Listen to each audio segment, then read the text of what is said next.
Hello. Hi, everyone. Thank you for joining me today to do a bit of queering the archives.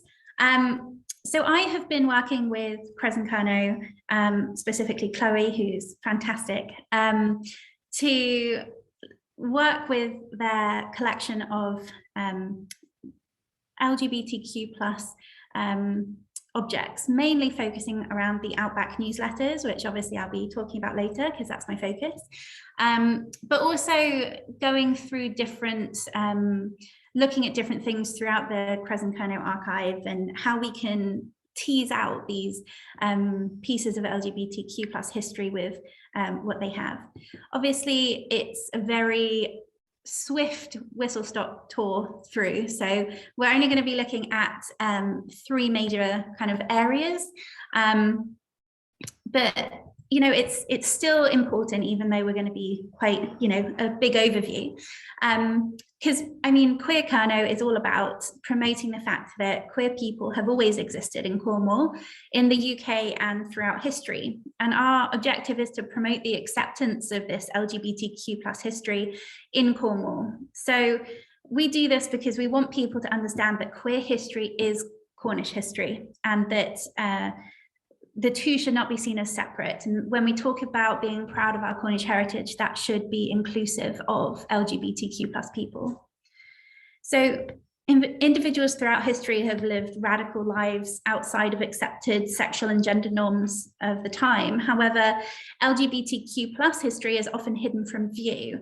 Expression of same-sex love and gender nonconformity has been constrained by both repressive social attitudes and criminal persecution. The few first-hand accounts made of the LGBTQ plus experience were often destroyed for self-protection, which we know happens in Cornwall and has happened. So by uncovering these stories that have survived, researchers can start to represent the true diversity of sexuality and gender in the history of Cornwall. So like I said, we're going to be looking at three different kind of collections today: a queer person, some council records, and queer-made work. So three quite separate, disparate things, but they each tell their own unique story. So just before we dive in, I want to address a bit of language. So I've put up here the history of the word queer and why we use it. So the word has a rich and complex history. The word queer can be viewed as quite a contentious word, which is where I wanted to address this. So since its first recorded use in 1513, queer came to mean anything that was not normal, something odd or set apart from the status quo. It's a word charged with emotive meaning and can be used to cause harm. But it's also been celebrated by the LGBTQ plus community and has been used in academia for many years, owing to its more inclusive nature. So queer is a common umbrella, and many individuals like myself choose to call themselves queer exactly because it doesn't require you to ascribe to a single or specific identity. So the word queer is, in that sense, widely inclusive, and that's why we've chosen to use it in our work. Because the complexity of the past cannot be constrained to the identity boundaries of modern society. We believe it's not right to attribute a modern identifier onto the past when their understanding and approach to same-sex attraction and gender was different from our present understanding. This is why the term queer is so useful to historians. We're not foisting an identity on any of our historical stories. We're merely stating these figures were likely on a spectrum of same-sex love and gender diversity. I also want to just give a historical language warning. The historical documents that we've researched and the stories you may see on the screen contain words that are abhorrent and frankly offensive to the modern day reader. While it's important to remember our history, please bear in mind that these words were used very much of their time, and take a moment to consider the impacts this may have on your mental well-being. So, just give yourself some time to realize that we are going to be coming across some quite intense language. Okay, that over with. So the first person I'm going to be talking about is one of my favorite stories. And if you have followed Queer Kernow at all, you know that we bring up Samuel Foote a lot, and that's because he's a fantastic figure for Cornwall. And I was really, really excited when I saw that Kresen Kernow has some really, really interesting early drafts and early editions of some of his work. So who was Samuel Foote? He's Truro born, which is the only city in Cornwall, and he's an oft maligned figure in 1700s Cornwall. He's one of the most famous dramatists in Georgian England, and he performed at the Garrick Theatre in London. He was also a prolific playwright, and these plays can be seen in the archive of Kresen Kernow. What's pictured here is an early edition of his play The Knights, which was a satire on the Cornish gentry and Italian opera. Samuel Foote had a gift for mimicry, and his comedic acting, often impersonating or alluding to living people as a score for comedy. Foote's comedic ribbing of powerful socialites and politicians created many enemies and is arguably what led to his fall from grace. So the theatre is paradoxical in that it reflects back public opinion while at the same time being seen as subversive and bohemian. And this duality is reflected in the career of Samuel Foote. So he often appeared on stage in drag, openly playing with gender roles, as the portrayal of homosexuals was acceptable on stage as a fop, a rake, an effeminate Molly, while off stage, these same characteristics were charged against Foote as a criminal offence. Due to satirizing living people, Foote was often in trouble, finally meeting his match in Elizabeth Chudley, the Duchess of Kingston. After Foote parodied Chudley, who was on trial for bigamy, her agents began publishing veiled accusations of homosexuality against Foote. Events escalated when, not long after Chudley's conviction, Foote's coachman accused him of sexual assault. Foote was acquitted, but was unable to continue his professional life with the same enthusiasm, and he died shortly afterwards. So we can't really ascribe any sexuality to Foote. What we can say is that his career, his life represents an era where playing with gender roles and openly acting so-called effeminate characteristics was accepted in one sphere and criminalized in another. So now we're going to move on to 19th century illegality. So Kresen Kernow maintains, as the county records, a sizable archive of Cornish court and jail records. So what's really interesting about this story is that it was started from looking at the Bodman jail records, which have been digitized and transcribed onto CDs, which is amazing for greater access within Kresen Kernow. And it's these little snippets that you can then research and find other information to really build a story of what happened to these people. So from these records, it's evident that a number of men were charged with the crime of having same-sex relations right here in Cornwall. What is interesting about starting with jail records is that it's often those everyday stories, not those of upper-class kings and queens or famous artists that are found in court documents. Court records, jail records, census records, and that's where we can really see what life was like for the everyday person. So by studying these records, you can see the way in which cultural attitudes towards homosexuality changed over the years. For example, the high-profile case of Oscar Wilde in 1895 and the passing of the 1885 Criminal Law Amendment that made homosexual acts illegal even in private. These all had a notable trickle-down effect in Cornwall, as you see a real increase in the number of cases brought to trial in Cornwall around this time. So I think there's a really interesting parallel that we can theorize of this kind of ripple effect was felt by queer men all over the country. So now into one of the stories that I want to tell you about, and that's between Ernst Oak and William Davy. So William Davy was born in St John's, Truro. He was 18 when he enlisted in the 3rd Battalion of the Duke of Cornwall Light Infantry. He was a private rank, and he was new to the Duke of Cornwall Light Infantry at the time of his arrest. His crime took place on the 23rd of June with Sergeant Ernst Oak. And we can see, I don't know if oh yeah, here we go, laser pointer. You can see here, or I hope you can see, Ernst Oak charged with buggery and William Davy charged with buggery. life for Ernst Oak and 10 years for William Davey. And on the right here, we have William Davies' enlistment form from the Duke of Cornwall Light Infantry. So both were sentenced under the charge of buggery, with Oak given the lifetime of penal servitude and Davey 10 years, which was committed down to 12 months. This discrepancy in punishment is likely owing to the difference in rank, with Oak being seen as the instigator of the offence.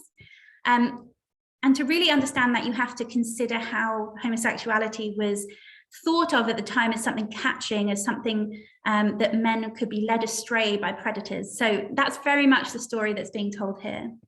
But while we're doing research into these historic crimes, we do have to be really careful and really drill down into the details.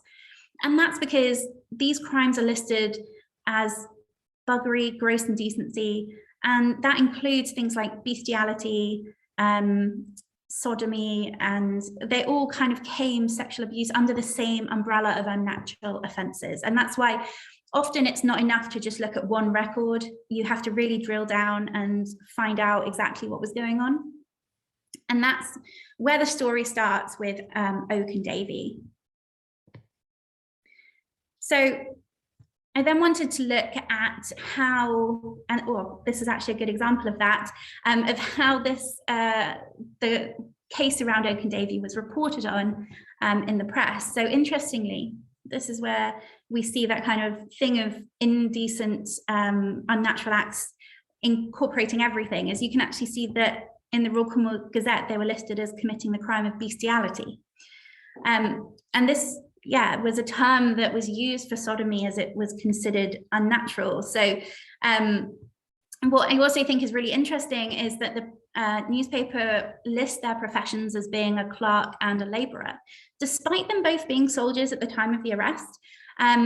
And we can actually see from William Davies' discharge papers on the left here that he was discharged on the 22nd of August, which means that something was going on where it wasn't okay to mention that they were soldiers by the press. It was kind of swept under the rug a bit. It was kind of, let's say that what they're doing, you know, potentially before they came into the Duke of Cornwall Light Infantry. But there's definitely a really interesting dichotomy there between the army and what was actually going on and being reported in the papers. And this is why it's important to go beyond these kind of sensationalist newspaper articles and find the story underneath, as there's often some kind of agenda and bias at play. So we know that they've been charged, we know when, and we know what their sentences were. So then I wanted to try and track down what happened to these two after sentencing, and it has actually been quite rough. So Davey pops back up in the criminal justice system in 1894, aged 25, at Truro Crown Court for being drunk and disorderly. We don't know the events surrounding his arrest, but one does wonder if this signifies an emotional toll that such criminalisation invokes. Meanwhile, we know that Oak spent time at Dartmoor Prison and is actually found in this list of discharged prisoners in 1897, meaning that he spent almost 10 years behind bars. Interestingly, when he is freed, he changes his name to Thomas Venery and is listed as being a shopman. He's back in the courts only a year later for theft in Devonport and is sentenced to 12 months hard labour. After this, Oak disappears from the records, probably having changed his name once again. So punishments for sodomy vary throughout these local court records.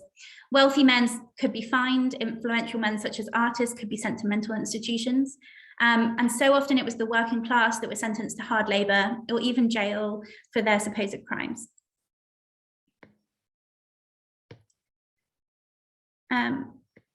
So in 2017, the Turing Law sought to pardon all those cautioned or charged with homosexual acts before the partial decriminalisation in 1967.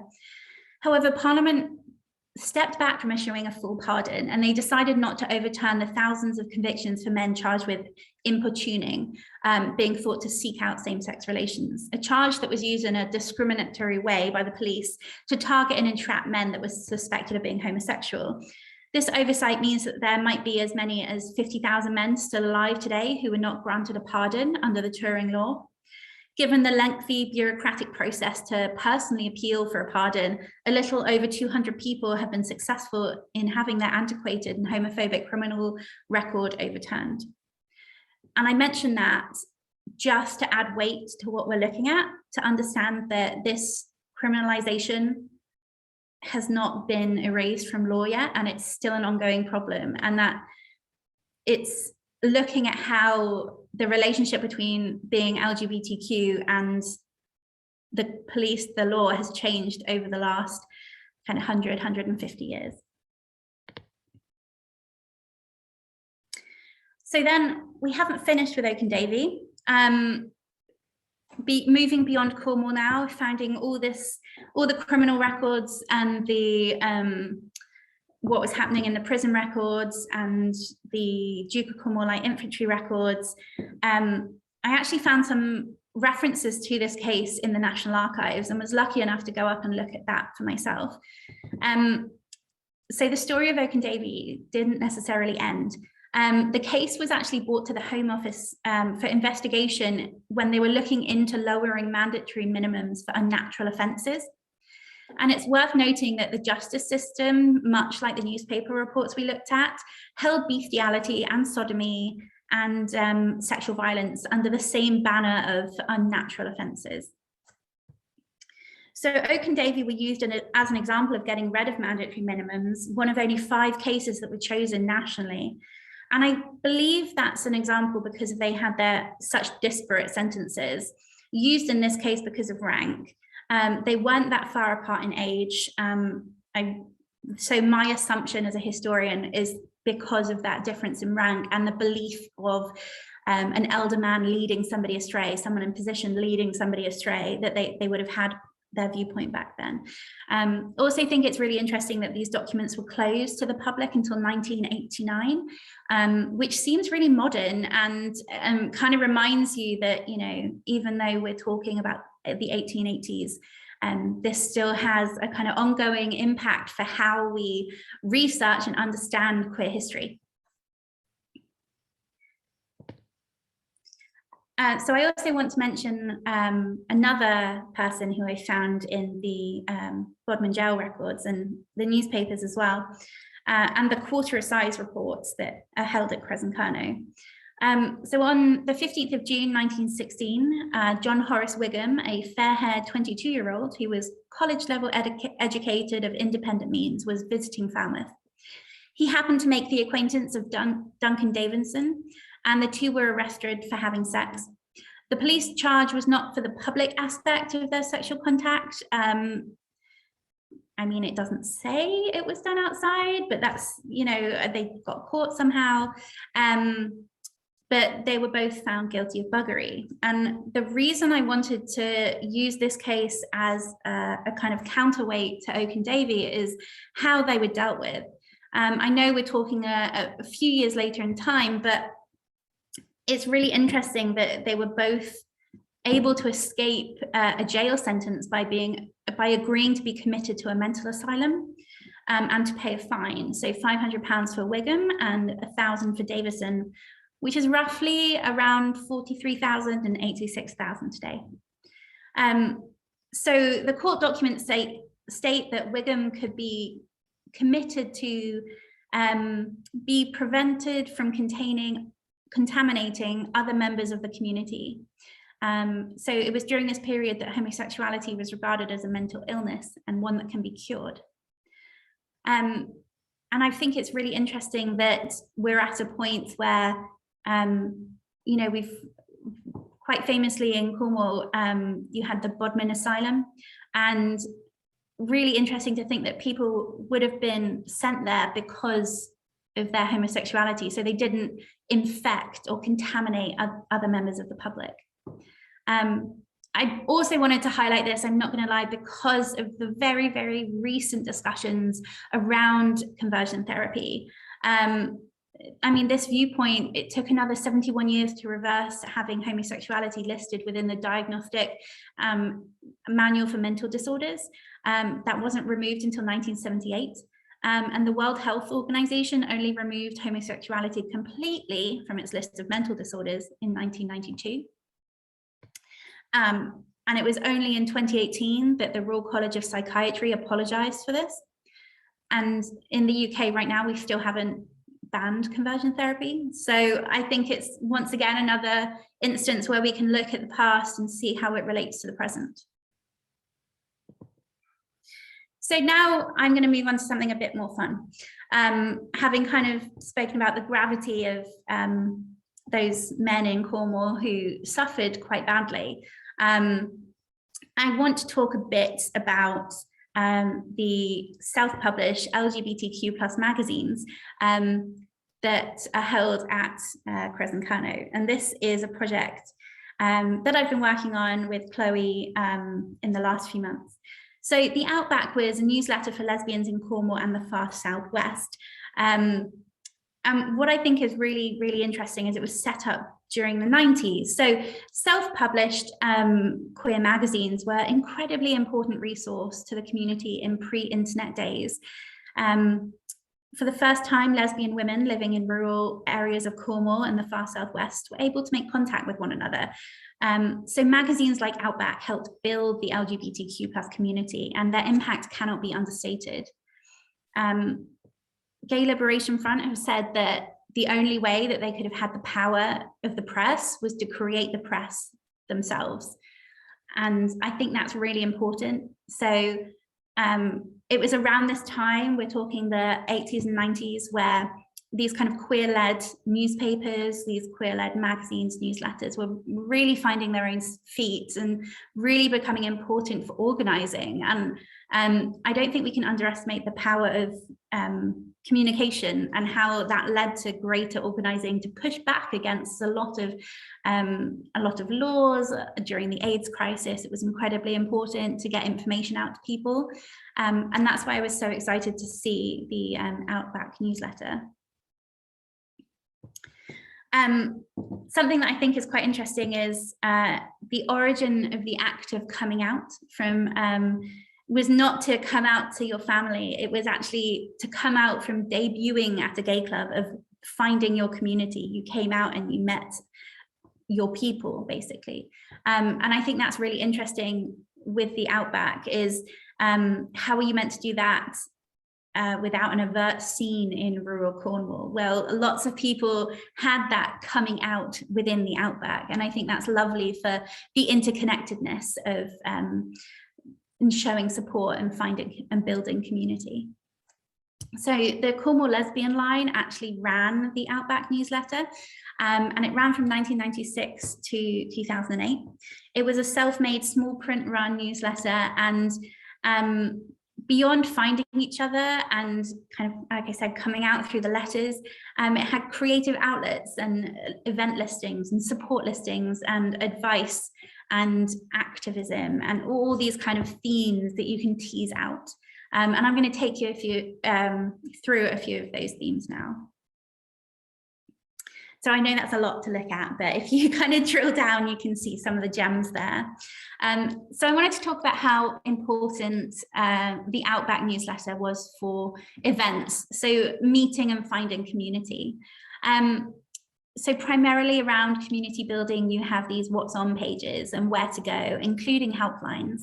And we can see here the very origins of Pride celebrations, the pre-formalizing Cornwall Pride. You had these private garden fetes, which were raising money for local charities, raising money to keep the Outback going, and just to kind of get together and feel that sense of pride in community that I feel every time I go to a Pride. It's very informal and chatty, which is really cool, and people write reviews of places where they've received a warm welcome. This information is incredibly poignant as it speaks to acceptance at the community within the time it was written. So while many letters are positive, there are also some warnings. So for example, some pubs where you haven't had a warm welcome, you'd write in and say, don't go to XXX pub because, you know, I got thrown out, I got beaten up, I was threatened. And I think that's also really significant to understand how information sharing was actually keeping people safe. And one such place I wanted to highlight was Pinky's Sandridge Hotel in Headland Road, Newquay, which comes up a lot in the early Outback magazines. It had what I found quite interesting is it was promoting that it had lockers that you could use to keep your straight clothes in. And I love the idea that, you know, you'd surreptitiously find out about this gay nightclub and you go in what was considered normal straight clothing, and then in a locker you could change, and whether that was putting on drag, or a lot of the time women had to dress in dresses, and then you go there and you could be your true butch self. And I really like that understanding of where society was at that point, that, you know, that was what they put on the advertisement, that's what they wrote about in the Outback, is that we have lockers so you can put your straight clothes away. You also have lots of ads for services. You've got removals for specifically for gay people, who are saying things like, you know, no questions asked, and you think, actually, I wonder how did gay people in the 80s and 90s even move house? You know, if they were worried about being judged. And I think that it's these little parts of society that you kind of see through the advertisements and the writing and the suggestions in the Outback, where you think, oh yeah, that's, you know, it's really nice that such a thing happened down here. And a lot of the time it was, does anyone have a van that can come and, you know, help me move, or things like that. And like I said, it's all that community building. I also think that it's really fun to see that gay humour hasn't really moved on with this sketch from the Penzance Art Club up here. So you've got, you know, a lesbian couple meeting at the Penzance Art Club in the first date. Second date, they've got a cat and they've got a U-Haul removal. And then 6 months later, they've got 2 cats. And loath I am to say, it's not far off from how my wife and I started. So fitting in with the stereotypes there. Which brings me back to another main area of the Outback, which is creativity. You often get these really lovely little comedic strips, making fun and poking jokes at our own kind of stereotypical lesbians, for example. But also you get really great images on the front, lovely hand-drawn front covers, and you get poetry, you get loads and loads of creative outlets. Which I'm going to show you a few of now. So creativity played a huge role in the Outback magazines. You had lots and lots of submitted poems, lots of drawings, lots of people advertising for workshops for pottery making and basket weaving. And beneath all of this, I feel, is that thread of activism. And one of the most poignant stories, I think, is that of the Women's Land Trust, the West Cornwall Women's Land Trust.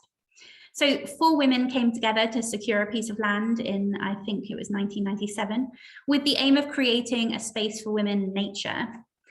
They planted around 800 trees, and pretty much every month they had an update, a double-page spread in the Outback on, you know, rewilding, on a lot of environmental impacts that we now today would consider really forward thinking given the climate crisis, but they were doing back in 1996. They were working with the local wildlife and making little hedgehog houses and all these kind of things. But not only having that kind of really forward thinking environmental aspect, you had a place for women where they'd hold women only camping and picnics and bonfires, and they rewilded parts and grew vegetables, and they were really environmentally conscious. And I found out recently, actually, thanks to one of my new colleagues at the Cornwall Heritage Trust, that they still own the land, although it's been kind of rewilded and a bit out of use and overgrown. I think that's really lovely that, you know, it's still in trust for use by women.